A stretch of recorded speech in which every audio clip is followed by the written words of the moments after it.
Saber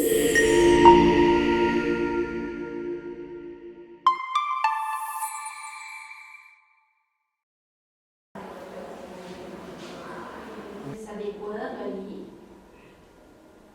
E aí é um trauma coletivo porque atinge um maior número de pessoas, né? Pessoas que já tinham ali um transtorno ansioso depressivo tenderam a sofrer mais, né? Uma questão assim do humano muito forte, né? Que a gente na correria, no dia a dia, na loucura que a gente vivia, a gente talvez não se dava conta, né, do tamanho. E aí, frente a isso, aquela situação nova, eu acho que uma parte das pessoas, né, achava, vai passar daqui um mês e beleza, né, teve até gente que, ai, que bom, vou ficar um tempo em casa, mas que é isso que entra a negação, né, muita gente ficou na negação e gente que ainda está na negação.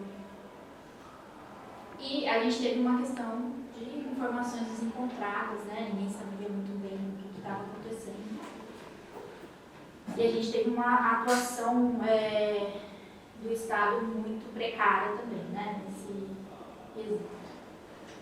E aí na segunda fase, né, o aumento da constatação da gravidade, né, e do quanto a gente é vulnerável, e as pessoas que a gente ama são vulneráveis, então a qualquer momento a gente podia perder alguém, ou a gente podia, né, enfim, morrer.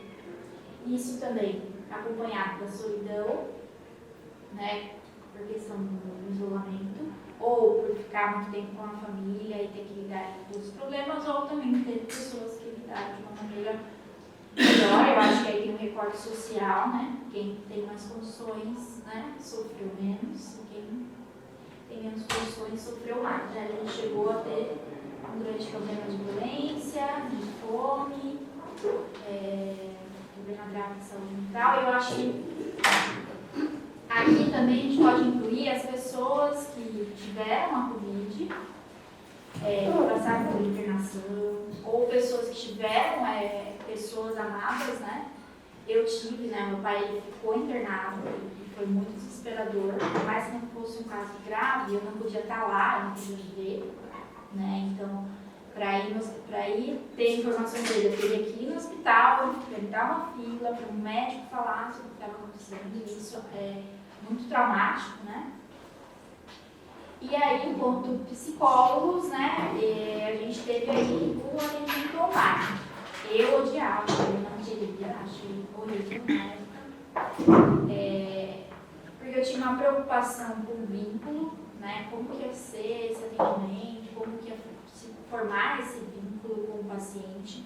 A gente sabe que no presencial a gente consegue observar mais, a gente consegue transmitir um afeto de uma maneira mais fidedigna, mais forte. E nessa época eu estava fazendo especialização no border, dos casos limite, né? E também é uma preocupação maior ainda, né? Porque são pacientes mais graves. Então, como que esses pacientes iriam lidar ali com o atendimento online?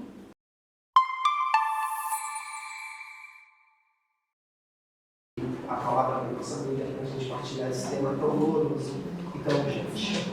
Meu nome é Juana, eu me apresentei de manhã, acho que praticamente todos vocês estavam de manhã, né? Tem esses dois grupos, né? Então eu trouxe para vocês alguns dados, eu vou mostrar no slide depois para vocês, sobre o que é a violência e como que isso atinge cada um de vocês, né? Como eu falei de manhã, a violência intrafamiliar, que é essa violência que em maior parte atinge mulheres e crianças, a violência doméstica, é uma violência que já existe, é uma violência que já está pré-pandemia, né? Nada disso é feito para sexualizar a criança, mas o mundo vai enxergar ela dessa forma. O mundo é sexual, embora seja criança, né? Existe uma normalização dessa criança e dessa violência. Bom, a violência ela não é uma coisa só. A violência ela tem muitas faces diferentes, né? Então, existem violências muito diferentes umas das outras, e elas não atingem as pessoas de maneira igual, tá? Tem gente que fala, mas todo mundo sofre violência. Com certeza todo mundo sofre, mas uma pessoa negra não sofrerá do mesmo jeito que uma pessoa branca, uma mulher não sofrerá da mesma forma que um homem, né? A violência, ela é seletiva, então ela seleciona as pessoas mais vulneráveis para serem pegas, né, por essa violência, né? A violência também pode ser contra o patrimônio. Essa é uma violência que as mulheres sofrem muito e não conseguem compreender. A violência patrimonial, né? O que é a violência patrimonial? É aquela que meu marido proíbe de trabalhar, pega o meu salário, destrói os meus objetos, impede eu ter acesso aos meus documentos. Né? Então, tudo isso também é violência. Né? Violência não é só física. Existem formas muito diferentes de se fazer violência e a gente vai falar sobre algumas delas. Eu coloquei uma listinha aqui para vocês verem, a gente não vai conseguir ter tempo de falar de cada uma delas, mas pensem que tem várias situações que nós passamos que a gente nem desconfia que seja violência. Por exemplo, o trabalho infantil é uma violência contra crianças. O revenge porn, o que é o revenge porn? É o pornô de vingança, não sei se vocês já ouviram falar isso. É quando uma pessoa ela tem acesso a fotos de cunho sexual de uma pessoa e ela se vinga dela publicando essas fotos. Isso é uma coisa que vem com a tecnologia, né? Já existem casos de suicídio quando isso acontece, né? Crianças estão muito vulneráveis a isso, porque crianças têm acesso a celulares, não têm supervisão sobre os seus relacionamentos, né? São sexualizadas muito cedo e são vítimas desse tipo de violência. Tem também a violência institucional, que é uma violência que também está sendo muito discutida ultimamente, que é aquela violência que é quando uma instituição social ela comete violências contra você. Vou dar um exemplo aqui que tenho certeza que vocês conhecem. O caso da Mari Ferrer, que foi uma moça que foi estuprada e ela foi humilhada no tribunal. Isso é violência institucional, porque o tribunal que deveria estar protegendo ela permite que ela seja revitimizada, né? Então, para vocês verem que a violência, ela não é uma coisa só, né? Existe a violência física, existe a verbal, existe, e elas são graves. Mas existem outras formas de violência na qual nós estamos submetidas, principalmente por causa do nosso sexo, e essa violência, ela passa desapercebida. A gente não consegue entender que isso é realmente violência, né? Então, a gente tem aqui alguns outros, como a negligência, a exploração sexual, o bullying, a violência doméstica, patrimonial, moral, psicológica, a discriminação que a gente chama de violência social. Mas eu vou me ater a alguns tipos de violência aqui, até porque nós somos maioria mulheres, né? Então a gente tem que falar de nós, né? Bom, a violência na pandemia é uma violência que tem sexo, né? E tem classe social. As mulheres mais pobres, elas são as mais violentadas, né? Como eu falei para vocês, essas violências elas já existiam, só que essas violências foram intensificadas porque essas mulheres, né, claro que não todas, mas elas passaram a ficar mais tempo em casa. E esse tempo em casa significa o quê? Segurança? Pelo contrário. O lar é o lugar mais perigoso para mulheres e crianças, porque em grande maioria o abusador é alguém da família. E existe uma dinâmica na violência intrafamiliar, que é essa violência que acontece no âmbito da família, que ela é muito cruel, que é a dinâmica do protegeremos o abusador e não o abusado. Então, eu, por exemplo, eu sou vítima de violência sexual intrafamiliar. A minha família protegeu quem? A minha ou o abusador? Protegeu o abusador. Isso não é exclusivo da minha família, isso acontece com 1 em cada 4 mulheres. Já foram vítimas na infância, né? Porque a maioria das pessoas violentadas no Brasil são crianças, não são adultos, não são mulheres em becos escuros. São crianças que são violentadas por pais, são crianças que são violentadas por avós, tios. Então a casa não é um lugar seguro para criança. A casa não é um lugar seguro para mulheres. E a pandemia fez o quê? Revelou que isso se intensifica toda vez que mulheres estão em casa.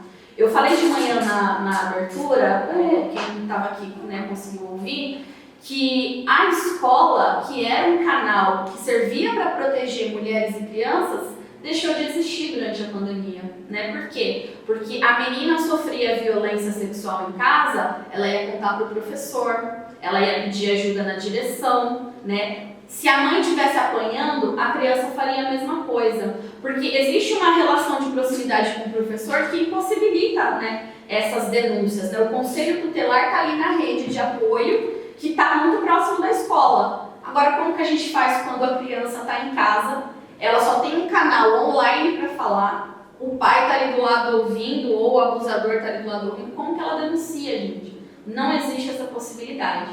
Então, as violências, elas aumentaram muito na pandemia, porque a casa é o lugar mais perigoso, os canais de denúncia ficaram inviabilizados, né? E essas violências ficaram cada vez mais intensas, tá? Então, olhem aqui a notícia que está sendo falada. A violência contra mulheres nas ruas cai. Por quê? É na rua que as mulheres sofrem violência? Não é, gente. É em casa. Ó, aumenta dentro de casa. Uma a cada 4 mulheres foi vítima de algum tipo de violência na pandemia no Brasil. Então, se a gente contar aqui, a gente tem umas 10, 12 mulheres, pelo menos 3 aqui sofreram violência, né?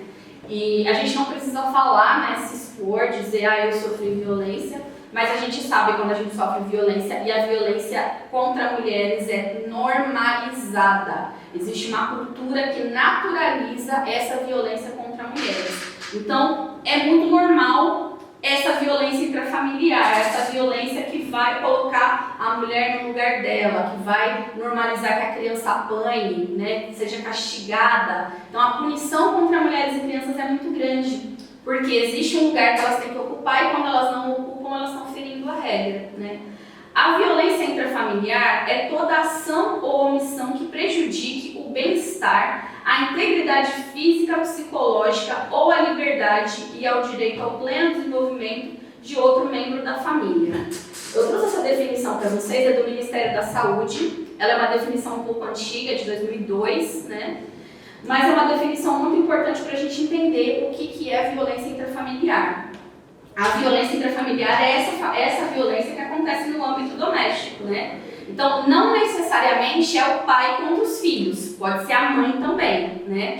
Mas, via de regra, o abusador, o violentador é um homem, né? Quase sempre. A gente vive numa sociedade que é uma sociedade patriarcal, é uma sociedade na qual o homem tem mais espaço, tem mais palavra, né? Tem mais voz. E esse homem vai se utilizar disso também para fazer violências contra mulheres e crianças, né? E no âmbito doméstico é onde ele tem poder. Eu trouxe para vocês algumas estatísticas do Anuário de Segurança Pública, que a Cotiara falou de manhã. O que é o Anuário de Violência? Todo ano existe a publicação de um caderno, fica público no Google, tá, gente? Vocês podem procurar. Um caderno no qual vai ser mapeada todas as violências que acontecem no Brasil. Violência urbana, violência sexual, violência intrafamiliar. Então, essas violências são mapeadas para que se criem políticas públicas para combater essa violência. Vou dar um exemplo para vocês. A gente sabe que no Brasil, as pessoas que mais sofrem violências e são assassinadas são homens, jovens e negros. Quando eu sei esse perfil, eu consigo combater a violência. Então, é para isso que serve esse anuário. E esse anuário, ele foi muito revelador para nós, porque a gente está saindo da pandemia, né? Ela não acabou ainda como um todo, mas os dados de violência, eles estão alarmantes. Ali eu coloquei para vocês, ó, que o Brasil, em 2022, esse é o anuário desse ano, né? Teve o maior número de estupros da história, gente, não é dos últimos anos. Em 500 anos de Brasil, desde que esse anuário é publicado, o maior número de estupros, né, foi o último ano, de 2022. Lembrando, gente, que quando a gente fala de violência sexual, a intrafamiliar também entra nesse âmbito, existe uma coisa chamada subnotificação. O que significa isso? Que existem muitas denúncias, mas essas denúncias são uma parte muito pequena do que acontece na realidade, né? Dizem que a subnotificação é cerca de 10%. Então, aqui está falando de 56 mil, né, estupros, é 10 vezes mais, então. Né? Não é só esse número aqui. Esse número foi o que chegou a denúncias, mas a grande maioria não são denunciados. Né? Então, a gente vê que a pandemia, ela colocou as mulheres e as crianças dentro de casa, num lugar propenso a sofrer violência, e os dados estatísticos revelam que isso realmente aconteceu. Que existe mais denúncia? Existe, mas existe também muita subnotificação que não vai ser nomeada, não vai ser inserida nesses dados, justamente porque não tem canal de denúncia. Sexo feminino. Por isso que eu falei pra vocês, a violência, ela tem sexo. É o sexo feminino. Então as pessoas pioraram isso. Eu tive pacientes que ela dizia pra mim, doutora, eu fico entubada. Que é o mesmo que temos os fuzileiros que vão pra guerra. Da mesma guerra, é uma guerra. Cuidando e tentando parar isso, porque era uma dor, até no setor de enfermagem, escolher quem vai viver. Não temos respiradores. Como que fica a saúde mental dessas pessoas? Como você determina quem fica e quem vai? Extremamente doloroso.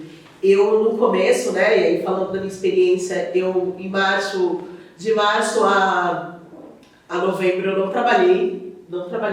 Quando começou a estourar o Covid, eu fiquei muito assustada, desenvolvi um sofrimento psíquico aí terrível, e eu tinha muito medo de morrer, porque eu tenho problemas respiratórios pela hipertensão, e eu falei, eu vou morrer, e ao mesmo tempo tinha uma angústia, porque a medicina é o que eu gosto, é meu sonho de criança, eu amo fazer isso. E como eu não estaria neste momento, a medicina em Cuba ensina assim pra gente, vocês precisam, a faculdade foi totalmente gratuita justamente por isso, vocês vão onde precisar de médicos, e eu tenho isso comigo até hoje. E naquele momento eu sofri bastante, porque eu falava, eu preciso de ir, mas eu precisava de cuidar da minha vida primeiro, porque é a história do avião. Primeiro, a gente precisa de aprender a respirar, para depois a gente conseguir ajudar o outro. E aí foi nesse momento que eu fico tão desenganada com o poder público que eu me candidato, né, que foi em 2020, quando eu me candidato à prefeitura da cidade, porque a angústia era tremenda, assim, eu ficava assim, eu fiz o que eu podia, eu atendia online, eu atendia de forma gratuita, de forma online, mas eu queria estar ajudando, mas eu não poderia estar na linha de frente, porque senão minha vida ia ser sem nada, como vários dos meus amigos, como vários dos meus colegas foram. Então eu escolhi, naquele momento, estar viva. Muitos colegas falavam assim, não, eu vou morrer, não importa, mas eu quero ajudar, eu não posso, e realmente faleceram. E naquele momento eu escolhi estar viva e poder estar contando essa história hoje, porque eu acredito que hoje eu poderia ajudar muito mais do que naquele momento eu tinha que escolher a minha vida, e isso serve para todos nós. Nós sempre temos que escolher a nossa vida em primeiro lugar. Em primeiro lugar, nós. O meu intuito de conversar com vocês é trocar, eu vou falar um pouco, depois eu quero abrir para perguntas, mas é para chegar num objetivo. E o objetivo aqui é a gente refletir sobre o nosso autocuidado, sobre refletir sobre a nossa saúde mental, refletir a importância da saúde mental. E eu, enquanto médica, por isso que eu falo que a minha abordagem é diferente, né? Sou médica da família. Eu tive uma formação diferente, mas a minha abordagem ela vem sempre desse âmbito da saúde mental, porque eu entendo que é assim que a gente consegue, de fato, sanar várias doenças. Porque várias doenças físicas, ela é reflexo do nosso sofrimento psíquico. Eu sempre costumo dizer que nós somos um ser biopsicossocial. Se somos um ser biopsicossocial, todas as coisas estão envolvidas. Então, se você não tem o que comer, isso vai afetar o seu físico. Se você está em sofrimento psíquico, seja por qualquer causa, isso vai afetar o seu físico. Então, eu sempre costumo dizer, Dona Maria, a senhora não é só um braço. Se seu braço está doendo, a gente precisa de investigar por quê. Dói meu braço, dói minha perna, dói minha cabeça. Se está doendo tudo, a gente precisa de investigar que tem algo aí, neste contexto biopsicossocial, que seja aí desencadeando toda essa dor, porque somos um ser biopsicossocial. Então eu enfrentei várias coisas disso depois de novembro, quando eu comecei, né, voltei a trabalhar, comecei a trabalhar, fui embora um tempo de Carapicuíba e fui morar em Peruíbe, daí eu estava trabalhando lá na Baixada, e aí eu trabalhava no hospital de linha de frente, onde a gente tinha que decidir, porque acabava o oxigênio, era faça de gás aquilo. Eu falava, gente, isso é loucura. Você vê pessoas de 30 anos entrando, respirando, e daqui a pouco a pessoa para, não tem o que fazer. Era muito doloroso. Então a gente saía daquele lugar, além do medo de morrer, o medo de, tipo, não dá, não tem o que a gente fazer. E a incompetência de não ter medicamentos, de coisas assim que, tipo, não era para acontecer. Eram coisas que eram evitáveis. Algumas coisas eram evitáveis, mas outras coisas não. O vírus estava aí, a gente tinha que ter aprendido a lidar com esse vírus. Então a gente tem que aprender agora, depois que passou, entre aspas, porque ficou, né, a epidemia e agora é uma pandemia mental, da saúde mental, né? Porque antes a gente dizia que era uma epidemia, hoje é uma pandemia da saúde mental. Né? Os transtornos de depressão e ansiedade são... Né? E aí o uso do medicamento, e aí o Brasil é um dos países que mais consome, na verdade é o primeiro país que mais consome psicotrópico do mundo, gente, no planeta Terra. Para a gente ter ideia de quão estamos adoecidos. O quão é importante não só falarmos sobre a saúde mental, mas é refletirmos de fato sobre a saúde mental, cada um consigo, sabe? É refletir o que eu estou fazendo para mim.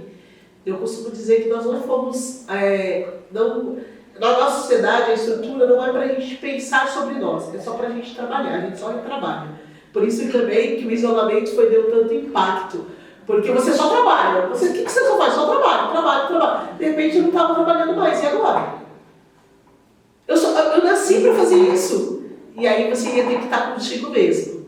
E aí a gente foi vendo também as grandes violências, né? As mulheres sofreram 1 milhão de violências, as crianças, então, sofreram muitas violências e vários casamentos acabaram, porque é muito difícil mesmo a convivência com o outro. E a gente não se dá conta disso. Porque a gente sai de manhã, volta à noite, está cansado, e vai e assiste a novela, e nem vê o que está fazendo, come rapidinho, dorme no outro dia, manda as crianças para a escola. Olha eu não gosto de dizer a palavra loucura, porque a loucura, quando a gente diz isso, a gente está estigmatizando um grupo de pessoas. E a saúde mental, por muitas vezes, é estigmatizada por isso. Eu não vou passar na psicóloga porque eu não sou louco. Verdade. Eu não vou passar na psiquiatra porque eu não sou louco. E é o que é. Eu sempre pergunto o que é ser louco, né? Eu pergunto o que é ser louco. Não sei, eu acho que sobreviver nessa pandemia e estarmos aqui, eu acho que isso é uma loucura, então. Então todos nós somos loucos. E é definir também as pessoas que têm transtornos mentais são uma coisa só, né? E eu sempre digo que a cultura iorubá, ela sempre diz que nós não somos a cultura do ou. Ou é isso, ou é aquilo, a gente é do E. As pessoas podem ter transtorno mentais, mas a pessoa pode trabalhar, a pessoa pode ser... Nós podemos ser múltiplas coisas, não precisamos ser uma coisa só. E eu acho que é importante, nesse momento, a gente começar a refletir sobre o que podemos ser. E podemos ser o que quisermos, dentro das nossas possibilidades. Mas é preciso a gente chamar o momento de assim, a gente precisa de refletir. E isso serve para mim, né, enquanto profissional da saúde, enquanto atuadora e uma pessoa que está atuante, o tempo todo eu tenho me chamado para reflexão e dizendo para mim mesma, Nanda, o que você está fazendo?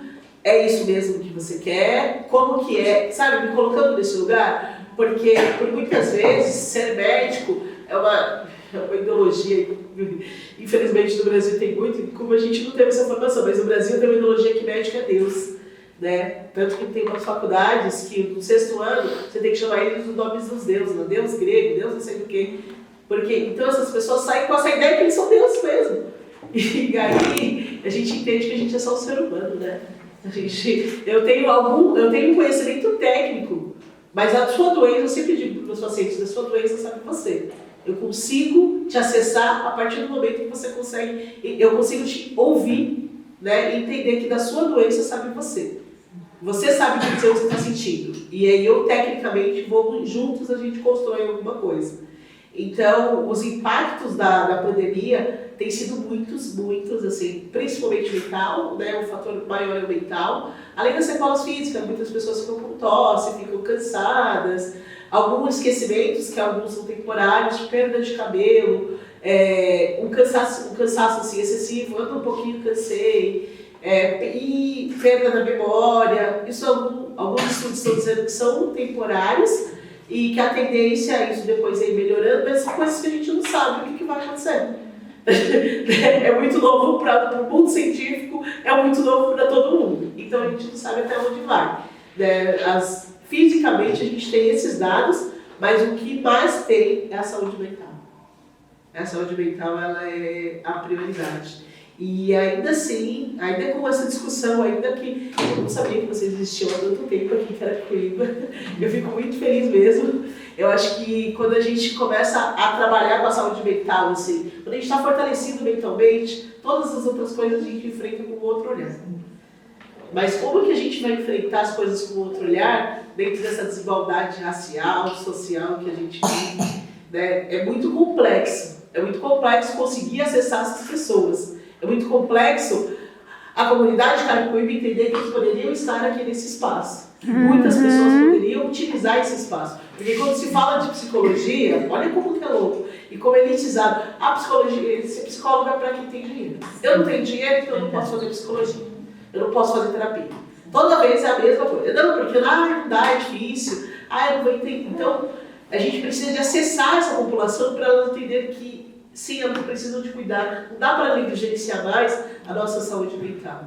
Porque é preciso reconstruir o pós-pandemia. Eu acho que não é um novo normal, porque eu acho que a gente nunca esteve no normal. E agora, menos ainda, não é normal. Eu acho que é reconstruir todas as coisas que a pandemia nos deixou. E começar a se olhar de forma diferente mesmo. De um olhar, desse afeto, desse olhar, dessa troca, né? Eu acho que a internet e os smartphones foi muito importante no período da pandemia, que era só aquilo que a gente tinha. Mas eu acho que agora a gente está confundindo. E a gente tem adolescentes que não conseguem interagir mais de forma alguma, porque eles só conseguem interagir através do celular. Porque o celular é a sua fonte segura. É onde o espaço que você se sente seguro. E a gente precisa estar seguro com o outro ser humano. A gente precisa de conseguir estar seguro dentro desses espaços. A gente não pode estar só seguro dentro ali das mensagens. Eu posso conseguir existir fora das mensagens. Fora daquela coisa que é criada das redes sociais. Né? Eu acho que foi muito importante as redes sociais, em algum momento foi o que segurou, né? Várias coisas aí daquele momento, mas eu acho que agora a gente refletiu o que a gente está fazendo. Né? A gente entender que a rede social ela pode ser ela é importante, mas ela não precisa ser a única coisa que a gente tem. Né? A gente precisa de ter mais uma cultura das coisas do e, não do ou. Né? Eu não preciso só de ficar na rede social. Eu posso estar na rede social, mas também posso sair com os amigos. Agora que se pode sair com os meus amigos, eu posso conversar, eu posso ter espaços seguros, eu posso pensar na minha saúde mental. É preciso pensar na minha saúde mental. É preciso que as pessoas, ainda a gente não chegou em muitas pessoas. Mesmo com todas essas coisas, mesmo as pessoas sofrendo muito pela pandemia, ainda tem muita resistência em dizer, você precisa de fazer terapia. Nossa, essa palavra terapia parece que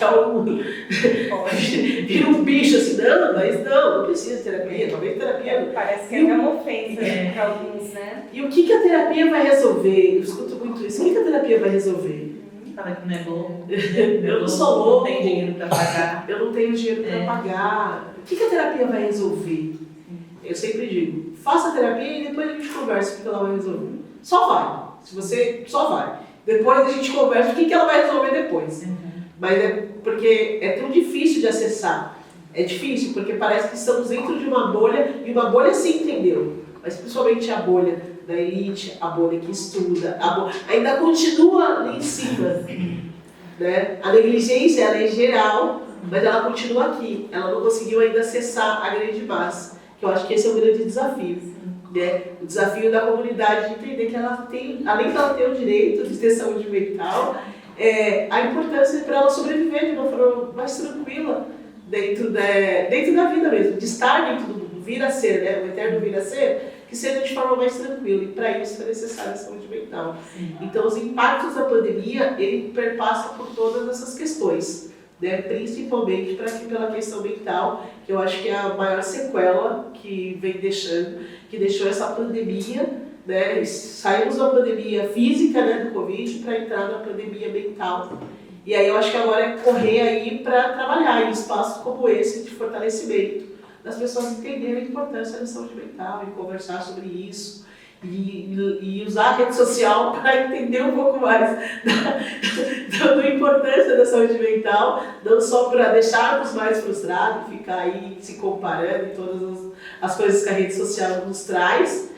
E é isso, assim, sabe? Eu vou deixar aberto para vocês, né? Eu acho que eu falo muito, assim, vou falando rapidinho, mas é para que a gente possa trocar, que eu quero ouvir de vocês, quais as dúvidas, o que vocês estão aqui. Agradeço a Psico e a todos vocês por estarem aqui com a gente, por estar nesse processo, nesse projeto e por estar aqui me ouvindo. Se eles soubessem que a gente que está trazendo um grande vírus somos nós, que estamos trazendo a psicanálise para cá. Nós é que estamos trazendo a grande tormenta, porque a psicanálise de fato vem para arrebentar tudo.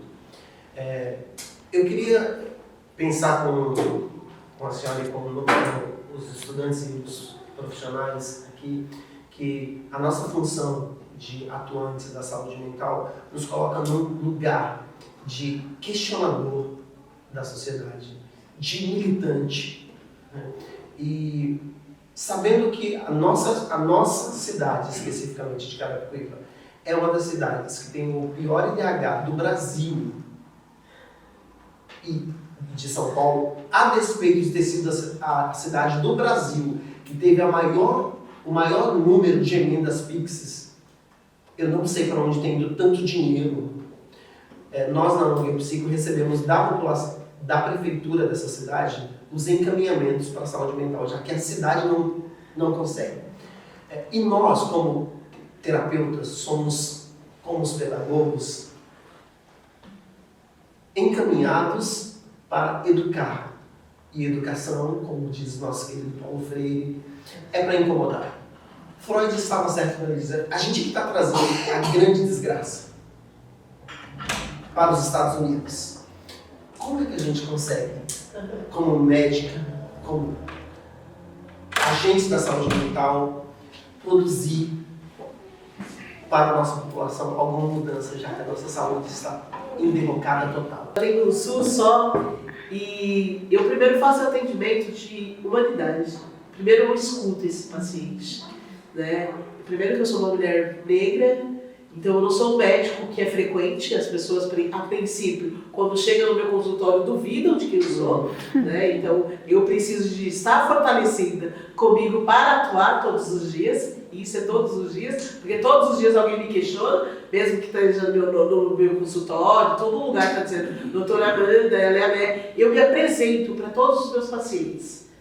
Todos os pacientes na minha frente, eu sou a Amanda, a médica que irá te atender. E isso vai desde uma criança até um idoso. Todos os pacientes eu sempre me apresento.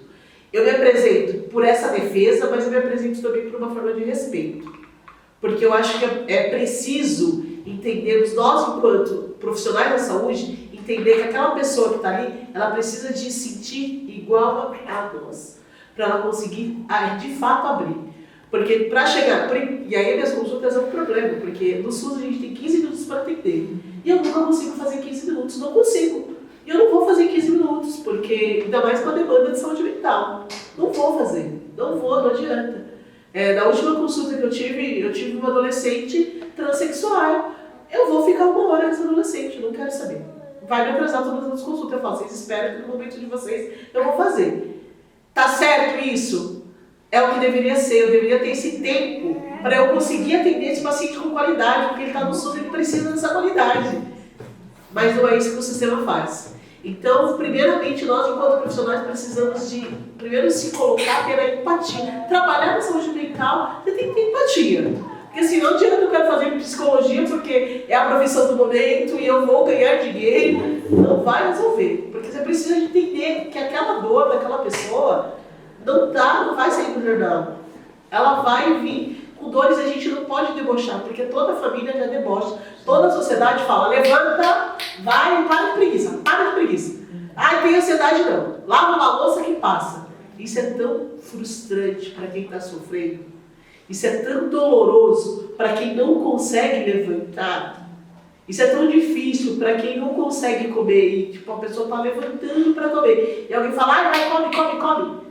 Ela fez um sacrifício para conseguir levantar, um sacrifício para conseguir comer. E aí a gente vai lá e tesoura. Então o primeiro passo é esse. É fazer escuta. Eu tenho tentado pensar que, não sei se, para mim a solução sempre vai ser política, eu não acho que ir para a política agora resolve, mas para mim a solução real é política, a gente sabe que a política não tem outra forma. Mas se nós conseguirmos empoderar essas pessoas, eu costumo dizer, e eu não quero falar muito da parte política, mas vai ter que entrar, eu tive 2.700 votos em Carapicuíba, eu fui a quinta mais votada pela primeira eleição e tudo mais, mas a minha intenção de sair candidata eu realmente queria ganhar. Depois eu falei, ainda bem que eu ganhei, porque eu não ia disso daqui não. Mas era porque assim, cara, eu falei, mas essa população carapicuibana soubesse quanto eu amo essa cidade, porque eu não precisaria de estar nisso. E aí me perguntaram, por que você está fazendo isso? Eu falei, meu sonho de criança era ser médico, isso eu já sou. Agora, ser política, ser candidata, é uma questão, uma necessidade que eu preciso de fazer. Eu vi a necessidade de fazer isso, e era por isso que eu estava candidata. Eu só me candidatei para isso. Eu queria conversar com as pessoas. E aí, quando eu recebi todos os votos, e aí eu falei, a gente fez errado. Cara, eu estava muito aquém de eles conseguirem perceber que uma mulher como eu poderia ser a prefeita dessa cidade. A gente não votou em nenhuma mulher. A gente está muito aquém de entender que uma pessoa preta tem a capacidade de estar onde está. A gente está muito. Então, essa população está tão doente, tão fragilizada, que ela não consegue nem pensar sobre isso. Então, eu acho que o trabalho de vocês aqui dentro da cidade, ele é de muito fortalecimento para essa comunidade. Agora, como que a gente chega nessa comunidade? Eu acho que primeiro, as mães, né, essas mães aí, essas mães solos que a gente tem que são milhões, é de tentar se aproximar dessas mulheres, ouvi-las, e dentro do que elas trouxeram pra gente ir trabalhando. É isso que eu tenho feito. Tem paciente pra mim que fala assim, eu não vou tomar uma medicação. Não vou tomar. Eu primeiro escuto, explico. Depois que eu escutei tudo que ele me disse, aí eu vou dizendo pra ele o que ele tem. Eu começo a explicar a doença dele. Depois que eu explico a doença dele, aí ele fala, agora faz sentido eu tomar. Aí agora eu vou tomar. Então os meus êxitos são esses. Você conscientizou primeiro, né? Primeiro eu ouvi, porque a gente não é escutado, não se subescuta. Então a pessoa já chega no psicólogo com medo, ele já chega no médico com pavor, que o médico é Deus, a gente nem rela. Com pouco conhecimento, eu tenho medo de falar. Por muitas vezes, assim, você entendeu o que o médico falou? Não entendi. Por que você não perguntou para ele? As pessoas têm medo de falar com os médicos. Medo. A gente tem que perguntar, tem que questionar. Se eu não estou entendendo tal letra, você tem que perguntar. Sim. Eu pergunto todo dia. Eu não entendi o que é isso. Eu vou explicar. Na minha prática, eu explico todas as coisas que eu escrevo na receita, porque a minha letra também não é das mais bonitas. Mas eu explico, porque eu quero que ele entenda. Mas não é só porque está na receita. É para que ele entenda, de fato, que aquilo vai poder ajudar ele de alguma forma. Então, eu acho que o desafio nosso, que está aqui nessa linha de frente de fazer, primeiro é estar bem consigo mesmo.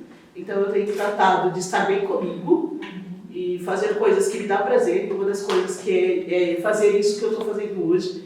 Né? Quando eu pensei na minha rotina de ter trabalhado quarta-noite, quinta-noite, quinta-dia, sexta-noite, sábado-dia, e eu venho aqui, é porque isso me dá prazer. Isso me fortalece. Então é fazer coisas que me dá prazer. E isso me dá muito prazer.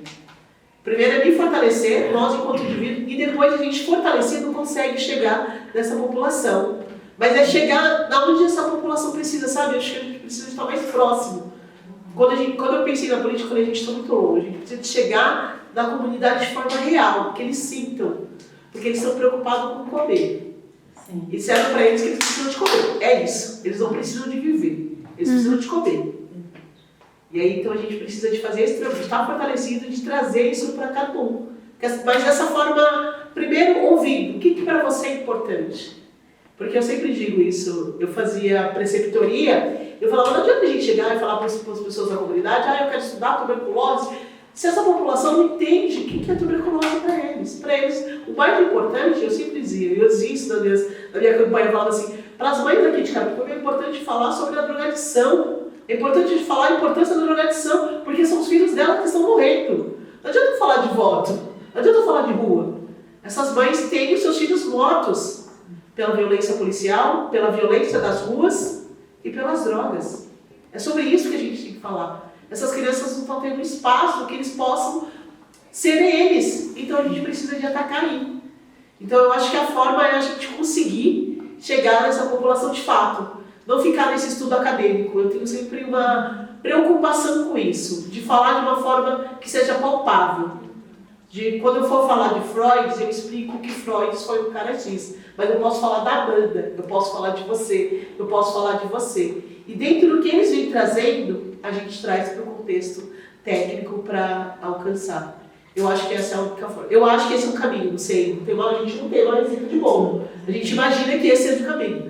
Mas é uma forma de tentarmos. Eu vou fazer 2 comentários, que seria a pergunta.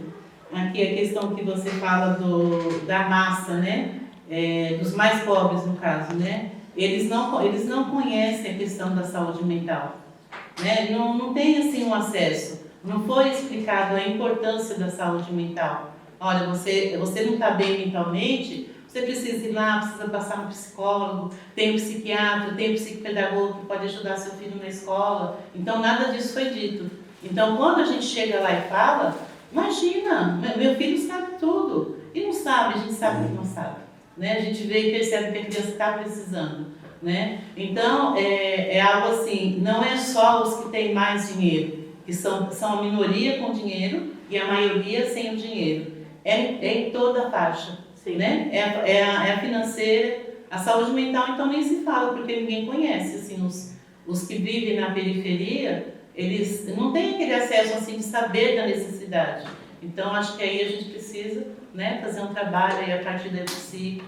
Eu né? acho que eu só queria comentar uma coisa. Eu não acho que é tanta responsabilidade deles, eu acho que é um projeto para que eles não saibam. Sim. Porque você imagine essa galera toda fortalecida do que é o direito delas. Sim, então, a gente não estaria onde estamos hoje. Sim, eu não me expressei bem, né? É a questão é pouca gente com muito dinheiro e é pouca gente com conhecimento. E eles não querem que os muitos que têm a necessidade saibam dessa riqueza aí, né? Que está dentro deles, né? E que é libertadora, né? A questão da escola mesmo, do aprendizado. A gente vai ver a escola pública, como que é a escola pública?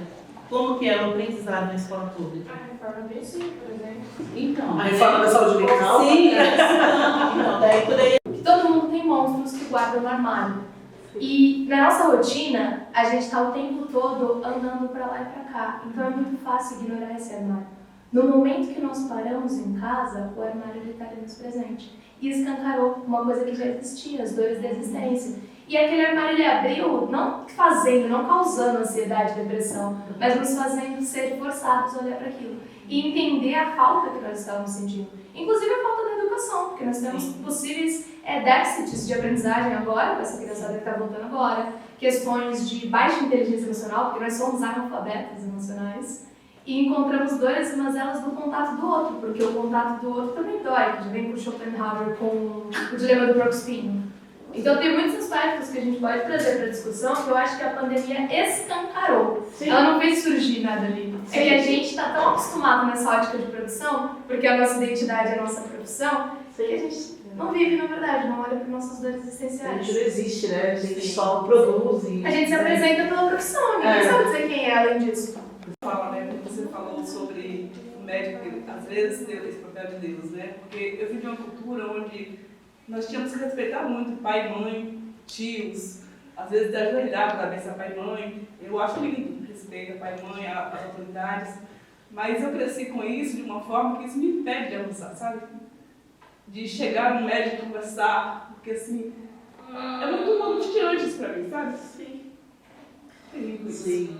E aí, eu não sou a única não, tem vários médicos, principalmente os médicos pretos. A gente tem um grupo de médicas pretas aí no Brasil, um grupo de médicos pretos que estão aí começando a se formar, alguns já se formaram, mas é muito pouco perto do que a gente precisa. Mas a gente sempre tem tentado trazer esse olhar de acolhimento mesmo. Eu acho que se a senhora passasse comigo uma vez na consulta, a senhora não ia ter esse medo. Porque eu sempre faço essa primeira escuta. Eu escuto o que a pessoa quer falar. E depois do que ela fala, eu deixo ela aberta. E aí ela se sente tão igual a mim que ela sente que ela pode falar. Que ali ela pode confiar e que ela pode falar. Eu tive um paciente masculino, ele falou assim, doutor, eu falo com você, mas eu não falo nem com meus amigos. E eu achei aquilo tão bárbaro, porque ele estava me contando da vida íntima dele, de uma forma assim, como se ele estivesse conversando com o cara do bar. E essa eu acho que é a grandeza de ser médico da família. De você conseguir fazer essa escuta tão refinada de o paciente conseguir sentir tão à vontade a contar um problema de saúde que afligia somente ele e que ele não iria contar isso para ninguém. Ele me sentia à vontade para falar. E o homem tem muita questão de não pode, porque é mulher, porque é homem. E eu deixo tão à vontade para poder fazer isso. Para que as pessoas tirem esse medo. Né? Eu acho que o respeito ele tem que existir em qualquer instância. Né? Eu sou de religião de matriz africana, eu sou candomblessista e eu não falo com meu blá blá, deixar que meu pai de santo, sem bater a cabeça para ele. Isso é respeito dentro da cultura de Yorubá. Mas não precisa de ter medo. O fato de eu respeitar não significa que seja impossível de eu falar. E quando a gente tem medo de falar, aí já não é mais a esfera do respeito, é a esfera da opressão. Você vê aquele ser tão opressor, parece que ele é tão grande diante de você, que você tem medo de falar. E nós, enquanto médicos, não somos maiores do que ninguém. Somos todos seres humanos. E eu costumo dizer que eu adoro ser essa ser humana. Então eu fico doente, quando eu sei, nossa, mas médico fico doente, gente. Eu fiquei com medo de morrer na pandemia, eu não fui. Eu fico doente, eu tenho problemas de saúde mentais, eu falo terapia, eu falo o tempo todo. Hoje é dia da minha terapia, o dia da minha terapia é sagrado. É o único dia que eu não trabalho, eu trabalho várias vezes, mas o dia da minha terapia é sagrado. Eu tenho que deixar o meu momento de terapia. Então, e os médicos em si, eles não fazem terapia, porque é muito difícil eles acessarem esse lugar. Porque a terapia ela é maravilhosa em alguns pontos, mas ela é dolorosa, porque ela vai...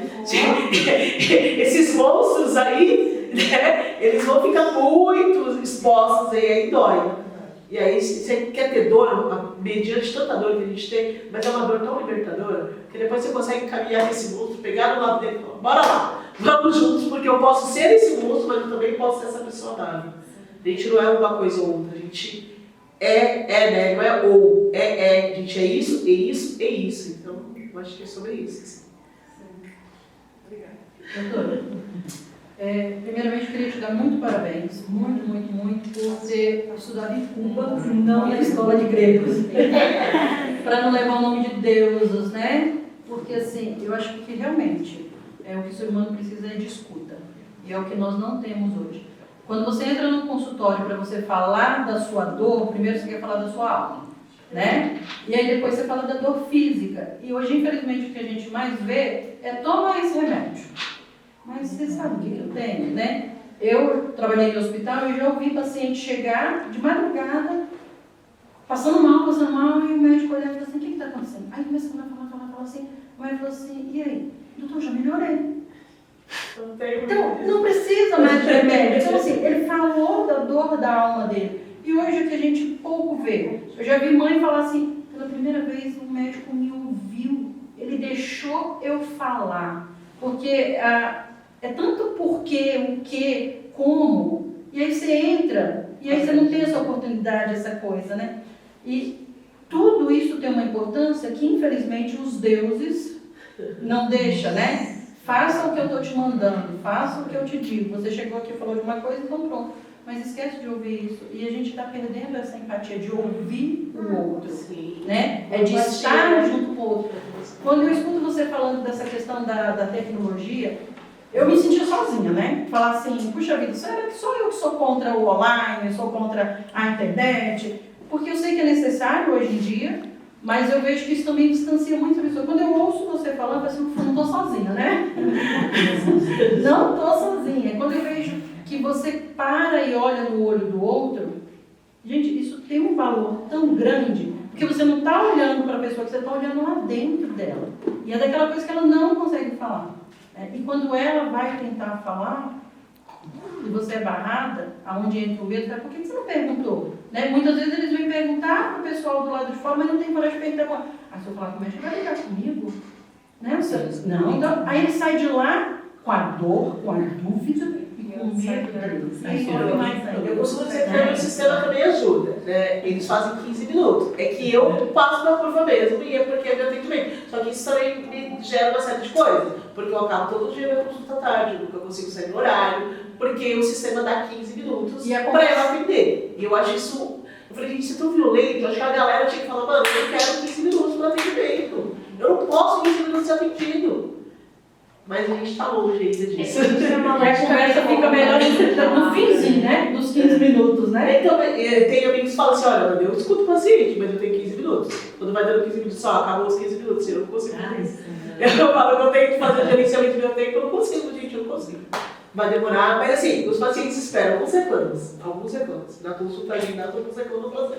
Eu não estou demorando. Mas quem me conhece fica quietinho, assim, tipo, não pode demorar aqui. Eu falo, quando você entra aqui, você é o único. Porque eu falo, quando você entra, você é um mundo aqui para mim. Aí é eu e você e o seu mundo.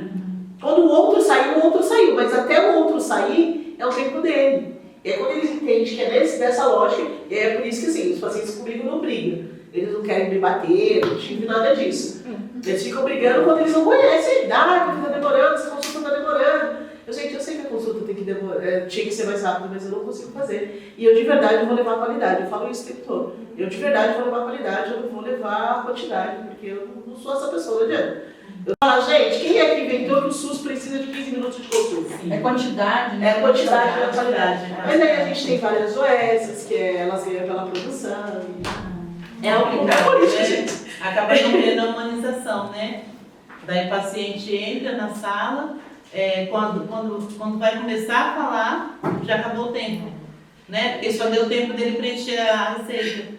Difícil. É muito difícil, E né? você falando isso, tudo isso que foi falado aqui, fazia 5, 6 anos que eu não ia em médico, a não ser pronto-socorro, aqui, graças a Deus, rápido. Eu tenho percebido, assim, eu fui um monte, clínico, cardiologista, ginecologista, ortopedista, eu tenho percebido que, assim, não colocam mais a mão na gente. Esse dia eu me questionei e falei assim, será que por causa da pandemia, que tá esse negócio de consulta online, tudo muito rápido, e é convênio. Esse dia mesmo, eu fui e o caminho falou, nossa, aqui tá parecendo o SUS. O SUS também fala. Consegue fazer várias coisas, então ele paga um só. Mas eles precisam de entender o tempo da qualidade. E nos pronto-socorros, dos particulares, eles querem produção também, eles querem ganhar dinheiro. Então, a lógica é sempre o dinheiro. Então, como que a gente debate isso? Bom, a gente precisa de pensar vida, a gente precisa de pensar qualidade de vida. E a gente precisa de pensar em saúde mental. A jornada tem dessas pérolas. Abacado com a sua fala, com a sua potência. Você realmente é uma mulher, com toda a potência da palavra mulher. Muito obrigado por esse momento. A gente sai daqui com o coração. Acabou os 15 minutos? Oh, não!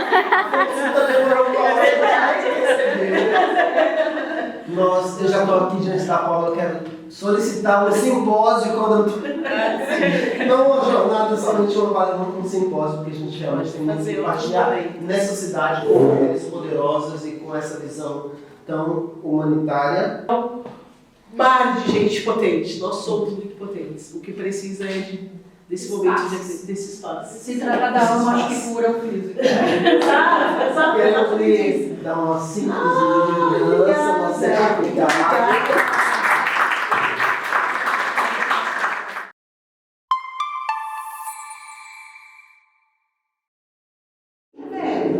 Né? A gente pode estar bem, a gente pode estar, né, no auge, mas às vezes o próprio idoso tem esse preconceito.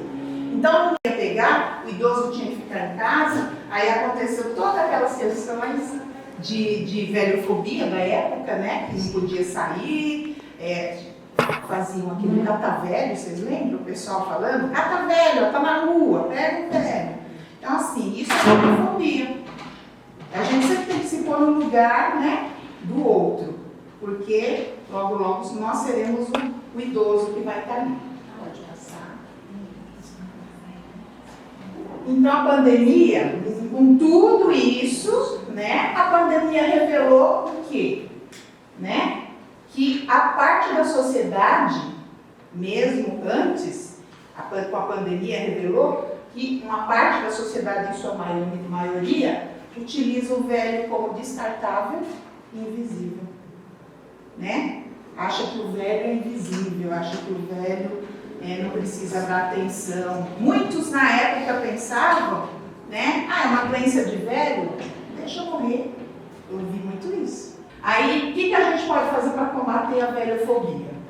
Não trata a pessoa idosa como invisível, inclua o idoso nas decisões familiares, promovendo a sua participação ativa. Tem que tomar decisão em família? Pergunte para esse idoso. Não trate as pessoas idosas como crianças e evite infantilizar. Idoso não é criança que ficou velho e virou criança. Não é. Né, dona Josefa? Não é. Tem poder de decisão, sabe o que está fazendo. Então, assim, não é. A gente tem que tratar como uma pessoa mais velha, que tem toda uma história de vida e que simplesmente ela pode sim ter o seu poder de decisão dentro de todas as situações, não só da família, como da vida. Já passou outro. Evite impor decisões sem dialogar com o idoso, retirando a autonomia, quer dizer, tomar decisões pelo idoso. Se o idoso é autônomo e independente, ele pode sim tomar decisões. Não utilize informações falsas para gerar medo e influenciar comportamento. No caso da Covid, né, pós-Covid, começar a falar coisas que não existam para deixar esse idoso em casa, para não sair. Então, evita essas informações falsas. E evite que eles também fiquem ouvindo essas fake news, né? Pode passar. Aí, cuidados, né, na saúde, aí já a questão da saúde mental. Com tudo isso acontecendo na vida do idoso, por que eu resolvi falar um pouquinho do idoso? Para vocês se colocarem no lugar e, ao mesmo tempo, pensar, né, em tudo isso, o que o idoso passou durante esse período. As incertezas decorrentes da pós-pandemia, porque quando passou a pandemia, a gente não sabia de nada, não sabe até hoje, na realidade, né? Essa questão mesmo do cognitivo, a gente não tem certezas absolutas, é tudo um estudo. Então, com as incertezas, o preconceito e a vivência forçada através desse distanciamento que o idoso teve que ter durante esse período, a pressão psicológica, o estresse, assim como todos esses declínios cognitivos que eles passaram e todas as pessoas, né, que tiveram Covid, que relataram, depois eu vou passar para vocês, depois de tudo isso, foi tendo essas questões mentais, cognitivas, que precisam ser cuidadas. E quais esses sintomas que a gente tem que estar atento? Aqui eu vou falar do idoso, mas serve para qualquer pessoa. Quando vocês perceberem que a pessoa tem um choro frequente, sem razão aparente, sabe, fica chorosa, tem alguma coisa assim, você fala, poxa, o que está acontecendo? Então precisa ficar atento. Desânimo para fazer atividades diárias, desânimo para, sei lá, uma casa, desânimo para fazer coisas que antigamente eram comuns para a pessoa, de repente está mudando. Por que será? Silêncio prolongado ou perda de interesse para conversar, a pessoa está muito quieta, está muito calma, ali você fala, nossa, ela está quieta, não era assim. Estresse, raiva ou irritação, pode acontecer de estar muito quieta, como pode acontecer de estar com raiva, irritação, tudo irrita, tudo deixa a pessoa irritada. Em alguns casos, esse cenário potencializou, isso é muito interessante. Pode ser que antes da pandemia, a pessoa já tinha alguma coisa já para iniciar essa questão. Com a pandemia, questão de ansiedade, depressão, com a pandemia só potencializou o que já tinha. Então, de repente, a gente fala assim, nossa, mas não era assim, de repente já tinha alguma coisa e a gente, né, dentro da família, dentro das pessoas, a gente não percebeu. Então, é importante ficar atento. Aí, como ajudar? Observar, escutar e se aproximar. Observar o quê? As condições de vida, ali está do idoso, mas como eu falei, serve para qualquer pessoa, né? No contexto que a pessoa está vivendo. Será que essa pessoa perdeu o emprego? Será que ela não perdeu o emprego? Como é que estava a situação dela antes? Como é que está a situação dela agora? Então, a gente está sempre olhando. Isso eu falo em relação a quando vocês forem, os psicólogos, fazer atendimento, né? Ter esse olhar. Suas necessidades e possibilidades. Será que a pessoa está tendo todas as necessidades dela ali acolhida nesse momento? Situação geradora de estresse. O que gerou esse estresse? É gravidade. Pode ser aquele que ficou acamado, na pior situação, como aquele que simplesmente teve a Covid e não teve sintomas maiores, mas sabe que teve. Porque mesmo sarou, mas continua tendo alguma coisa que não está diferente, não está como está. E a questão cognitiva, se a gente for parar para pensar, mexe com toda a estrutura, né? É a nossa vida, gente. A questão cognitiva é a nossa aprendizagem, tudo que a gente aprendeu na vida e a gente tem que exercitar para conseguir, né? Que é o que eu falo com os idosos. Tudo que a gente aprendeu quando jovem e pela vida, a gente tem que exercitar, porque senão atrofia. Aí a gente não vai mais exercitar da forma que fazia.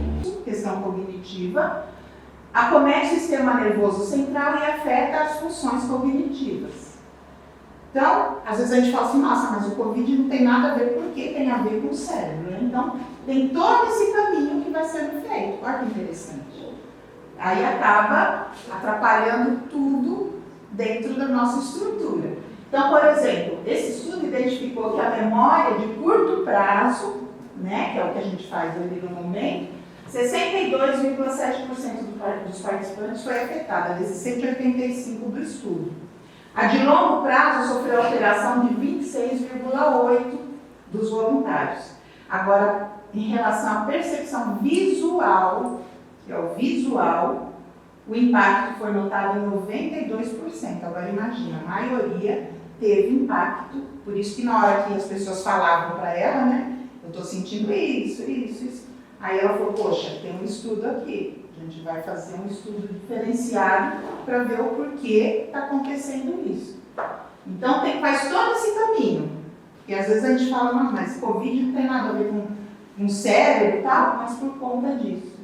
Não é porque, vou esperar fazer. Quando a gente tem uns 20, 30, a gente nem lembra, né? Que um dia vai envelhecer. É o auge, né? Imagina. O tiozinho ali, a tiazinha, aí fala. De repente você se vê um tiozinho, uma tiazinha. Gente, como passa rápido. Para os jovens aqui, passa muito rápido, muito rápido. Quando a gente menos... A minha filha mais velha, eu fico olhando, eu falo, meu Deus, ela fez 41 anos. Eu falo, gente, como que pode minha filha já ter 41 anos? E a outra 36. A gente começa a fazer conta, não, se ela tem 41. Sim, aí quando parece, mas assim, juro, gente, parece que foi outro dia que nasceu. Aí eu fico olhando, eu falo, nossa, e passa muito rápido. Então, assim, é lembrar disso, que nós, né, envelhecemos desde quando nasce. Aí no meio desse caminho acontece uma Covid, né, que também dá um baque em todo mundo, e começa a ter as questões cognitivas antes da hora, né, poxa, estou esquecendo. Tudo aquilo ali que eu li para vocês, que é de um estudo geral, os idosos têm. Não que todos tenham, muitos estão top, mas alguns, pode entrar, mas alguns já começam a ter esses esquecimentos, né, aquelas questões todas. E de repente você vê tudo aquilo ali para os jovens, né, por quê? Porque teve uma Covid, independente da pessoa ter ficado acamada ou não, meu marido mesmo ele não ficou acamado, mas ele tem. Vocês servem para ajuda para alguns, eu tenho 60 anos, tive Covid no ano passado e senti que houve uma alteração. Eu costumo brincar, se eu tiver que tombar, vou tombar tirando. Então assim, eu tenho feito suplementações, né, com ômega 3, vitamina B12, complexo B, vitamina D, vitamina K, zinco. Eu tenho sentido um resultado positivo, né? Magnésio. Eu fui pesquisar, quais são, né, os suplementos que eu posso fazer uma reposição para compensar perdas, né? Determinadas perdas. Então, servir aí de dica, né? Sim, só anotar para não esquecer. Anota aí. Não é complexo. Vários, né, amigos que tiveram relatam a mesma. Tem uma amiga mesmo, uma menina, minha amiga, advogada, falou, olha, me afetou demais a minha profissão. Como é que eu vou, né, trabalhar na frente de um juiz, eu dependo da minha memória, que eu tenho que ser rápido ali, e eu tenho lapsos. Então, fica aí uma dica. Não, é complexo. Então, assim, agora eu estava falando para vocês, se o jovem, você está jovem, já está com essa perda de memória e esses outros sintomas, é correr atrás para exercitar. Se tiver remédio que, né, remédio no caso não pode, no caso ele foi atrás, ele deu as dicas ali. O que eu oriento é a estimulação cognitiva, né? Se tiver algum remédio que auxilie também, ajuda. Nesse momento, que vem ajudar, porque não tem idade, desde o jovem. Dentro disso aí, né, em relação à cognição, Eu estudo muito, leio muito. Importante. Sempre estou buscando alguns desafios, inclusive fazer coisas diferentes na rotina. Sim, sim, nossa. Uma outra língua ajuda muito, porque tudo que vai desafiar a mente de vocês ajuda demais. Porque fazer coisas que vocês já estão acostumados, a mente já está acostumada. É melhorar o que sobrou, né? Porque talvez recuperar o que perdeu é mais difícil, né? Agora, fazer coisas novas, diferentes, é desafio. Então, para nossa mente, sempre tem que ser desafiado. Então, tipo, uma nova língua, jogos. Às vezes eu levo atividade para os idosos e falo, poxa, mas isso está muito difícil. Eu falo, claro, vou levar coisa fácil. Aí vocês já estão acostumados a ter fácil. Tem que levar o que é difícil para desafiar mesmo. Outro desafio também é fazer diferente do que está acostumado a fazer. Sim. Então, você está acostumado várias atividades são mecânicas. Sim. Então, você abre a porta, então você tenta vir com a esquerda, desce do lado oposto da cama. Uma certa rotina para tomar banho, inverte, porque você está desafiando, como você falou.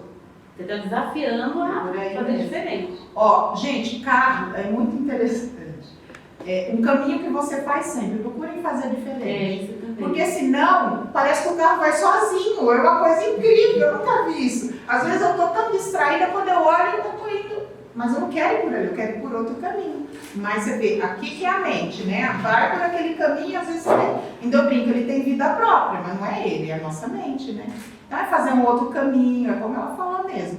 Coisas diferentes que desafiam a mente. Procurar usar mais a mão, quem usa direito usa a esquerda. O mouse. Sempre Vai tentar usar o mouse com a sua mão, não é nada. Agora você vê, quando a pessoa está impossibilitada de usar, vamos supor, quebrou a direita por algum motivo, quando exercita a esquerda consegue. Então vai fazendo e consegue. Por que não a gente não exercitar? Então são coisas simples que a gente acaba conseguindo realizar e está exercitando. E é como ele falou, 16 anos a filha, não tem idade, gente, não tem idade. Procurar estar sempre aí exercitando e se vocês acharem que está com alguma sequela, alguma coisa, é procurar auxílio médico mesmo, como a autora ali falou. Independente de já ter sarado da Covid, é importante estar vendo esse lado cognitivo. Que não tem, não é porque a pessoa ficou acamada e um que não ficou vai ter diferença. O que vai vir depois é da mesma forma. O cognitivo, ele é atingido da mesma forma. Então, ó, envelhecer é como velejar. Você não pode parar o vento, mas pode direcionar a vela para que o vento lhe seja favorável. Então, envelhecer todos estamos envelhecendo, não vamos, estamos, né? Então, a gente não pode parar, mesmo fazendo plástica, mesmo colocando botox e tal, envelhecer, envelhece, não tem jeito. A gente não pode simplesmente falar, parei, não vou envelhecer mais, não. Mas a gente pode direcionar esse vento aí, né, estimulando, fazendo várias atividades para que seja favorável para a gente, de uma forma positiva. A gente envelheça bem, com autonomia e independência. Tudo isso que eu falei em relação ao cognitivo de vocês é o quê? É ter autonomia e independência. Que a gente cobra tanto que o idoso tem que ter. Autonomia é poder de decisão, é saber o que vai comer. Desde a coisa mais simples. Hoje eu quero comer, sei lá, lasanha. Aí você escolhe, não é alguém que fala para você. Vai lá, você vai comer isso, né? Ter autonomia de tomar conta das suas finanças, ter autonomia de saber para onde você vai, para onde você vem. Então, autonomia é você estar bem mentalmente. E a independência é fazer as coisas, né? Eu estou apta a levantar de manhã, escovar meu dente, a sair, pegar um ônibus, né? A independência é não estar livre de fazer. Então, isso serve também para a gente nesse momento. Quando a gente tem autonomia e independência, a gente caminha bem. Quando começa a falhar alguma coisinha nesse meio, a gente precisa procurar ajuda. Senão, mais para frente, vai ter algum problema. Certo? Eu acho que terminou. Gratidão para vocês por terem me ouvido até agora. E ali tem meus contatos, se vocês quiserem alguma coisa, fotografar alguma coisa, e a gente vai entrando em contato. Certo? E mais alguma pergunta? Eu tenho, na verdade, eu cheguei, vai me tornar infelizmente, não, trabalhando. Psicogeronto, faz especialização em gerontologia? Ou é o... Eu fiz mestrado em psicogerontologia. Ah, então já tem essa... Então, é assim, eu acho que hoje em dia tem pós-graduação. O meu mestrado era o único no Brasil, eu fiz em Mogi das Cruzes, era o único a nível de mestrado, não tinha em lugar nenhum a nível de mestrado. E o meu mestrado era profissional, então eu tinha na minha sala vários profissionais, psicólogo, pedagogo, que era o meu caso, psicopedagoga, tinha dentista, tinha fisioterapeuta, então era um mestrado profissional, então foi muito legal, porque eu tive um leque tremendo de profissionais dentro do envelhecimento que foram trazendo, né? Porque aí a gente vai trazendo a aprendizagem de um de outro,